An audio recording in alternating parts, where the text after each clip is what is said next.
What's up guys, Elfis here, and today I'm going to be doing some tips for HoN, and I'm going to be doing a episode on TPs, or teleports, or homecoming stones, or get the fuck out of here's, or whatever you want to call them. So, you know, whatever your little nickname for them is. I call them TPs, you can call them whatever the hell you want. So with that being said, we're going to jump right in, and I'm going to show you a couple uses of major TP uses and things of that nature that you should know. Let's go ahead and random. Cool, Predator, he's always fun. I don't have any skins for him, unfortunately, but that's a bit of a sad face to get into a hero that you don't have any skins for. But that's okay, because we're going to jump in and show you guys how to use TPs. We're not here to make it pretty. So, first thing we're going to do is we are going to... I'm not sure why the test thing isn't here. Oh well, we are going to get some boots. I'm not going to get those, I'm going to grab Striders. And then we're going to upgrade, and we're going to get some TPs. So I'm going to go ahead and throw Striders down here, because I'm used to using it. I'm used to using my TPs as A. For those of you who don't use things on the same hotkey, you should get in the habit of using the same hotkey for a specific item over and over again. So for example, you should get in the habit of using I use my TPs on A, you can use them for whichever one you want, but you should get in the habit of using them in the same hotkey continuously so it becomes muscle memory and it doesn't have to do with thinking. You just get used to using, so Alt A. And I know I'm using a TP. I don't have to think about it because I always put TPs there. But enough on that. You guys can pick your own one. Also, for those of you who don't know, it's Alt QWE ASD for the default hotkeys, and it clicks to use your items. So Alt W does that. So with that being said, we're going to go ahead and talk about it. So two main uses for TPs. First one being staying alive. For those of you who don't know, TPs can save your life. I mean, if you haven't been in a situation where you're running away and you're like, oh my god, I really don't want to die, please let me live, please let me live, please let me live. Well, guess what? If you have a TP, run through some fog, get around the corner, and then pop your TP, and you're safe.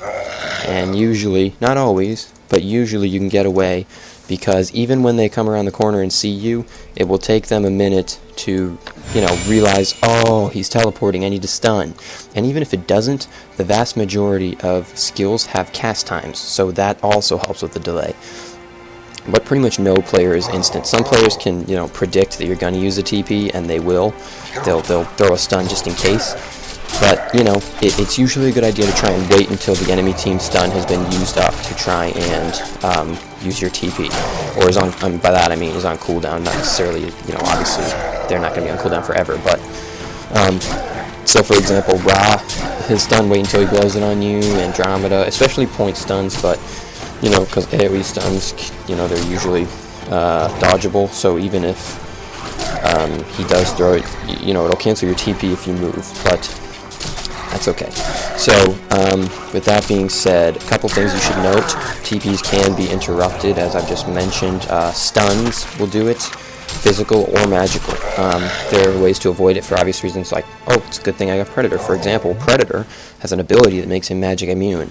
Stonehide, cool. Now I can use a TP, and a stun, magic stun, cannot stop me. Now there are physical stuns. The ones that come to mind right away are Pandemonium. All of his skills are physical stuff. They're all physical damage. His stuns are all physical stuns, meaning your Shrunken Heads, your Swift Blades spin, I'm actually not sure the name of it, your Stonehide for Predator. It doesn't matter who you are. If you have magic immune, it's not going to stop that stun. So keep that in mind when you're using your TP. And however, you can get a Void Talisman if you go to Supportive, I believe, or no, it will be Protective. Okay, it's Legend Relics. It's Relics. Okay, if you go to Relics, you can buy a Void Talisman for 1,500 that will make you immune to physical damage. See, physical immunity. If I can't move my mouse because if I do, it'll disappear. But down at the bottom right there, physical immunity. Cool. So I mean, you can't do anything while you're on it, but you can TP and use it. So. Make sure you use it before you TP, though, because sometimes certain activables will, for example, skills, if you use this after you TP, it'll cancel your TP, so don't do that. With that being said, I think that's all I want to cover on that. So the next topic is going to be saving allies and towers. Saving allies and towers, I know, people want to be selfish, they don't want to help their team, blah, blah, blah. I need to get some last hits, I can't come. No, shut up. If your teammates are dying, with a few exceptions, it's a little bit up to judgment, a little bit up to skill. You'll figure it out as you play, but there are times when you have to go help your allies, even if you're the hard carry and you need to get 20 more gold for your rune cleaver or something. You need to go help your team. It's not always something you can avoid.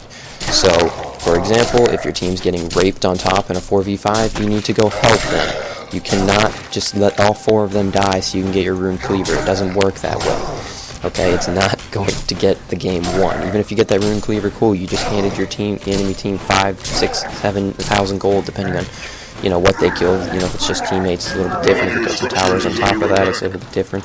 Also, for example, good example, oh, my tower's dying. I'm going to teleport to my tower to save it. Now, there are a few things you should note. You can only teleport to structures using TPs. TPs can only teleport to structures. They can't teleport to allied heroes. They can't teleport to your minions. Just allied structures. I mean, you can't teleport to enemy structures, obviously. And on top of that, also, post-haste and TPs share the same cooldown. I don't know why it's relevant, because you shouldn't ever have both, but just a heads up. So, with that being said, you can't teleport to a team fight way out here or something. You have to teleport to your closest tower and walk there. So keep that in mind when you're playing the game using your TPs. Another thing to note is that post-haste, which is the boots form of a TP, essentially, with a few, added benefits, can teleport to your creeps on top of the structures. However, you cannot teleport to wards like you can in League of Legends. You cannot teleport to enemy hero, or to allied heroes rather. You can't teleport to anything extra other than your minions, and I'll show you that in a second when it comes off cooldown. However, there are a few other benefits. It gives you more passive move speed as opposed to the other boots, but you lose the activatables or stats that other boots add. However, you do get a move speed buff as well when you teleport. So for example, oh wow, we're about to push bottom. I'm going to go help these minions because they're awesome like that and they need my help. So as you'll see down here, I get a buff, so I'm super fast now. And I just was able to teleport to my minions. You can't do that with TPs, so keep that in mind. Post-haste should never be gotten though, unless it's late game and you need a new space for an item. So if you need a new space for an item, you can sell your TP and your old boots and buy post-haste so you can carry another item. You should never, ever, ever get post-haste as your starting boots. That is foolish, and everybody will laugh at you and be like, oh my god, we're going to lose now. This guy's a noob. So don't do it. There's no acceptable excuse. In lower brackets, just because you can still win games by doing something doesn't make you right when you're doing it. So keep that in mind as well. And with that being said, I think that is all I would like to talk about. So, I will go ahead and call this a video. I hope you guys learned something. I hope you guys are all better players because of it, okay? And I hope you enjoy. You guys know where the like and subscribe buttons are. Hit them if you want, or the dislike button, hit that if you want to. And I will be posting these videos hopefully every day, but if not, frequently to say the least. So, with that being said, this has been Elfis, and keep on winning, guys. See you later. Elfis out.